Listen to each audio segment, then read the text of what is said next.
గౌరవనీయులు పెద్దలు విజయేంద్ర ప్రసాద్ గారికి, నాకు అత్యంత ఆత్మీయులు వినయన్న ఓగనన్న మాట్లాడమాక నాకు స్పీచ్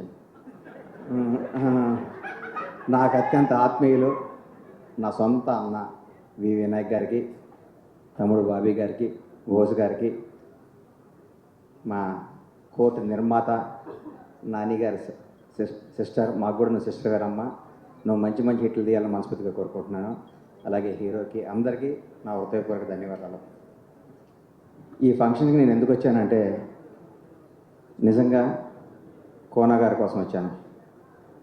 కోన గారు ఎంత కమ్మనవారంటే ఎండాకాలం తర్వాత వర్షం తొలి వర్షం పడినప్పుడు ఒట్టే మట్టి వాసన ఎంత కమ్మగా ఉంటుందో కోన సాన్నిహిత్యం అంత కమ్మగా ఉంటుంది. కోన గారి గురించి ఒకసారి నాకు వినయాన్ని చెప్పాడు, కానీ ఇండస్ట్రీ మొత్తం ఒక పక్క నుండి కోన ఒక్కడి నీ పక్క నుండి నువ్వు గెలిచేయచ్చు అన్నాడు. అది కోన గారి పవర్. కోన వెంకట్ అనేవాడు ఒకసారి మనిషిని నమ్మాడంటే ఎక్కడికైనా తీసుకెళ్తాడు.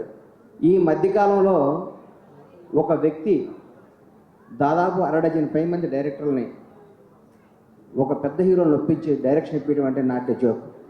హీరోలు 100 క్వశ్చన్స్ చేస్తారు, 200 సార్లు డౌట్లు పడతారు. ఎందుకంటే వాళ్ళకి హిట్ కావాలి కాబట్టి. వాళ్ళు హిట్టిన వాళ్ళందరినీ ఒప్పించి వాళ్ళని మాయ చేసి ఈ కథ తినండి, ఈ బాబీ దగ్గర ఇది ఉంది, ఈ సినిమా చేస్తే సూపర్ హిట్ దాన్ని ఒప్పించి వాళ్ళని డైరెక్ట్ చేసి ఒక హరీష్ శంకర్, ఒక బాబీ, ఒక గోపి మల్లినేని, శివ నిర్వాణ, ఇట్లా మన ఇంకా ఎంతోమంది నాకు తెలియని పేర్లు చాలా ఎంతోమందికి డైరెక్ట్ చేసి ఒక మంచిని చేరవేసి ఒక సక్సెస్ని ముందుకు తీసుకెళ్ళడంలో కోన వెంకట్ గారు ముందు ఉంటాడు. ఈ సినిమా ఎందుకు సూపర్ హిట్ అవ్వాలన్నానంటే కోన వెంకట్ గారికి నాకు తెలిసి 2-3 చిన్న ప్రాపర్టీలు ఉంటే ఈ సినిమా కోసం ఆ ప్రాపర్టీలు అమ్మి కూడా సినిమా తీశాడు. అంటే ఆయనకి సినిమా మీద అంత ప్రేమ. నేనైతే సస్తే చేయను, ఆ పని నా ప్రాణం పైన చేయను. కోన గారు నా ఆస్తి తాకట్టు పెట్టి నేను సినిమా తీయను. మీరు చేస్తున్నారంటే మీకు సినిమా మీద ఉన్న మక్కువకి నా హృదయపూర్వక ధన్యవాదాలు సార్. మీరు సినిమాని ఎంత ప్రేమిస్తారో, ఈ సినిమా ముఖ్యంగా బ్యాండ్ మేళం సినిమాలో మీరు ఎత్తుకున్న విధానం. రోహన్ నువ్వు పైకి రా, రోషన్ సారీ అమ్మ,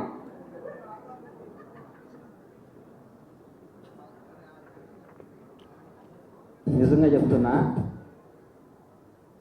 నువ్వు చేస్తుంటే ఇండస్ట్రీ టాలెంట్ ఎవడో సొత్తు కాదు, ఎవరైనా రావచ్చు.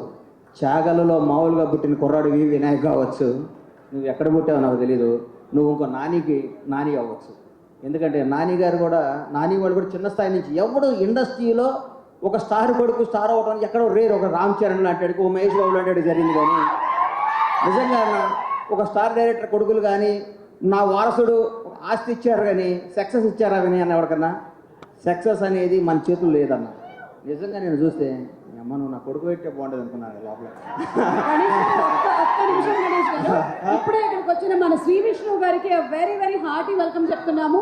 విష్ణు గారు our king of entertainment, our hero Shri Vishnu గారికి very very hearty welcome. Sir continue చేయొచ్చు అసమా.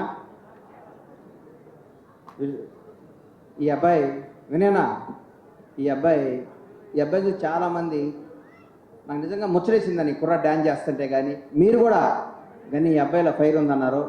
మీలాంటి వాళ్ళందరి బ్లెస్సింగ్స్ ఉండి ఈ అబ్బాయి సూపర్ స్టార్ అవ్వాలి. ఈ అబ్బాయి బ్యాక్గ్రౌండ్ ఏంటో ఫ్రంట్ రౌండ్ ఏంటో నాకు తెలియదన్నా. ఈ అబ్బాయిని చూస్తే ముచ్చటేసింది. ఈ అబ్బాయి చేసే విధానం కానీ ఈ అబ్బాయి చూస్తుంటే మా అబ్బాయి కూడా నీలా కావాలని నచ్చేవయ్యా నువ్వు నాకు.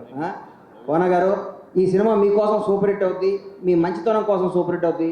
మీరు ఇంకో 10 మంది ఇండస్ట్రీకి డైరెక్టర్లు పరిచయం చేయాలని, ఈ సినిమాలో మీరు బాగా డబ్బులు సంపాదించుకోవాలని, మీరు చేసిన రిస్క్ కోసం భగవంతుడు మీకు సక్సెస్ ఇస్తాడు. ఈ సినిమా ప్రతి ఒక్కళ్ళు చూడండి.